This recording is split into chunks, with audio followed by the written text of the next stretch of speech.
Assalamualaikum warahmatullahi wabarakatuh. Alhamdulillah, hari ini kita sambung lagi perkongsian kita tentang akhir zaman dan zaman akhir. Hari ini pun nampaknya dah semakin sihat. Kita ambil lah ruang sikit. Inilah kesempatan yang ada pun. 4 jet pejuang F-16 Israel melancarkan 8 peluru berpandu di Aleppo, Syria.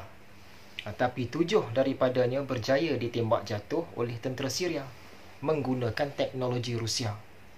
Sistem pertahanan Rusia. Teknologi sistem pertahanan Rusia. Info selanjutnya, seorang pakar ginekologi Rusia mempunyai beberapa microchip yang diimplan di dalam tangannya. Tujuannya untuk memudahkan tugasan harian dia. Yang terkini, dia dah masukkan microchip kad bank. Katanya, dia dapat tahu bahawa microchip macam itu dah lama dah dihasilkan di Amerika Syarikat dan China. Sumber utusan.com. Yang ketiga, Britain mengalami pingdemik. Bukan pandemik.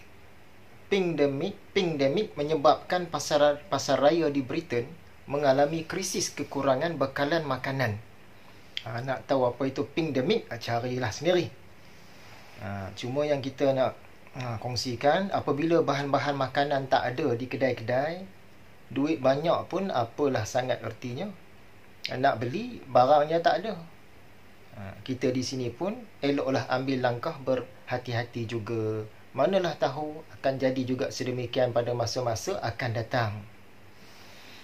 Yang keempat, kebakaran hutan berlaku di Kampar, Sumatera. Belum sangat besar lagi, tapi kena hati-hati juga ni.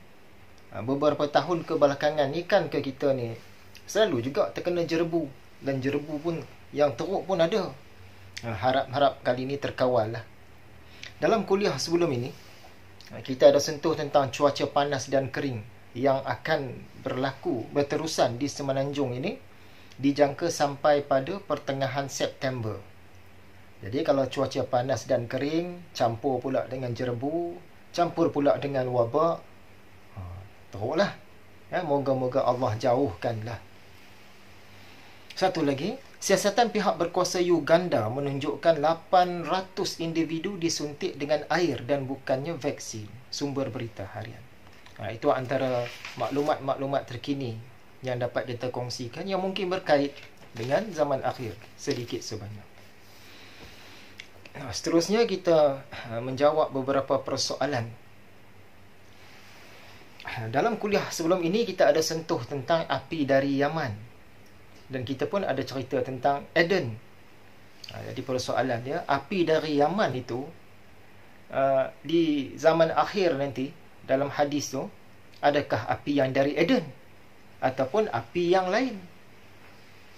Dalam satu hadis riwayat Imam Muslim dikatakan keluar api dari Yaman yang menghalau manusia ke mahsyar mereka, ke tempat perhimpunan mereka. Jadi hadis ini menyebutkan api dari Yaman, tak nyatakan tempat. Dalam satu lagi hadis riwayat Imam Muslim juga dikatakan api yang keluar dari lembah Eden yang akan mengiringi manusia. Jadi nampaknya di sini hampir-hampir pasti itulah apinya. Tak betul-betul pasti lagi, hampir-hampir pasti. Sebab satu hadis dia sebut Yaman, satu hadis lagi dia sebut terus lembah Eden. Sedangkan lembah Eden itu di Yaman. Rujuk balik kuliah kita sebelum ini yang menceritakan bahawa Eden tu sebenarnya berada di atas kawah gunung berapi.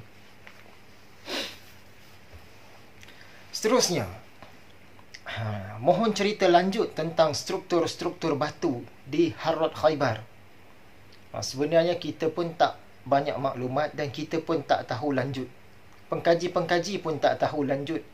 Masih lagi menjadi misteri. Maklumat tentangnya kalau kita cari pun tak banyak. Cuma yang boleh dikongsikan, di sana ada lebih kurang 400 struktur susunan batu-batu. Susunan yang terpanjang sampai 1,700 kaki. Sebelum ni kita sebut ratus kaki kan, 1700 kaki itu antara yang terpanjang. Macam-macam corak susunan dia tu. Itu saja yang kita ada. Dan satu hal lagi, saya cuba mencari maklumat tentang kobaran api di Harat Khaybar pada 652 Hijrah dalam sumber-sumber moden lah. Tapi macam tak di highlight, tak jumpa. Mungkin saya yang tak jumpa. Kalau diceritakan pun yang zaman-zaman sebelum itu, yang Nabi Muhammad kata akan berlaku, dan nampak macam dah berlaku pada 652 Hijrah tu, yang api menyala selama 1 bulan kan. Tapi tak jumpa. Wallahu a'lam. Seterusnya, sebelum ni kita sentuh tentang ialah kongsi-kongsi gelap antara bangsa ni. Mereka ni ada buat ramalan dan nampak macam betul ramalan mereka, betul belaka. Rujuk kuliah sebelum ni lah. Jadi macam mana mereka ni buat ramalan? Maksudnya dari segi kaedah-kaedah ramalan tu lah. Okey, antaranya yang pertama, mereka rancang. Mereka rancang sendiri dan mereka jayakan. Lalu kemudiannya mereka gambarkan itu sebagai ramalan. Tepat ramalan mereka. Padahal mereka rancang lah. Mereka rancang dan mereka cuba genapkan, cuba realisasikan, cuba jayakan pada masa, tempat dan tarikh yang mereka rancang itu. Yang kedua, mereka juga menggunakan petunjuk-petunjuk daripada manuskrip-manuskrip lama. Kitab-kitab agama kuno, kitab-kitab agama, termasuk Al-Quran dan Hadis pun mereka kaji juga. Yang ketiga, mereka ni ada manuskrip-manuskrip dan juga kitab-kitab ramalan yang sejak zaman berzaman turun secara berketurunan. Dari situ pun dia juga. Yang keempat, macam biasa, mereka masih terus berhubungan dengan jin-jin, walaupun mereka tahu banyak tambahan-tambahan dan penipuan-penipuan dari golongan jin ini. Jin-jin jahat masih juga cuba-cuba mencuri berita-berita dari langit. Dan jin-jin ni umurnya panjang. Jin yang zaman dulu-dulu, dia pernah curi serba sedikit berita, dia sampaikan kepada generasi seterusnya. Jadi mereka ni cari maklumat tu menggunakan jin jugalah. Jadi macam-macam cara lah yang mereka gunakan untuk meramal, yang nak menunjukkan betul ramalan mereka, seolah-olah mereka rancang semua ikut skrip betul. Tapi tak semua skrip dia tu berjaya. Tapi yang berjaya memang dia highlight lah.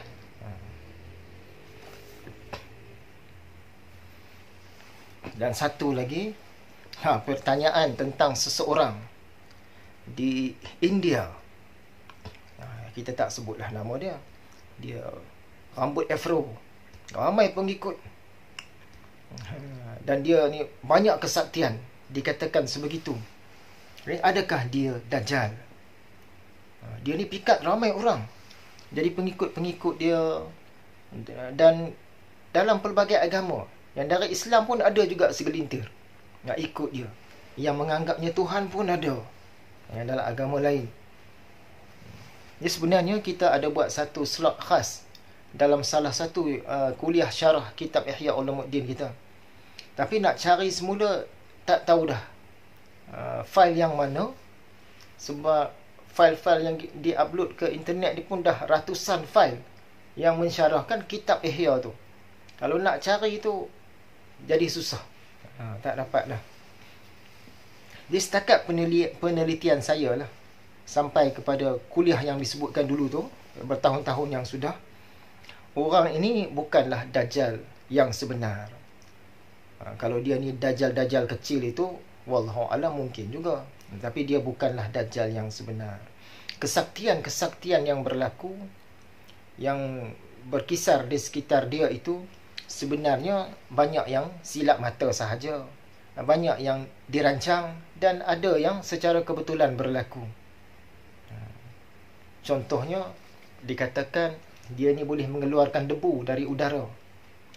Pada orang-orang tertentu, dia goyang-goyang tangan dia, keluar debu-debu halus. Dan debu-debu ini dipercayai mempunyai pelbagai khasiat lah, untuk rawatan, untuk kesembuhan, untuk kecantikan, untuk keberkatan semualah. Itu silap mata saja. Kita guna kapsul. Kapsul kita sorok. Waktu tertentu berjalan depan-depan orang ramai, kita pun buat goyang-goyang, padahal kita pecahkan kapsul tu, keluarlah debu tu. Itu silap mata biasa saja. Kemudian dikatakan pada setiap tahun dia akan memuntahkan satu nilam.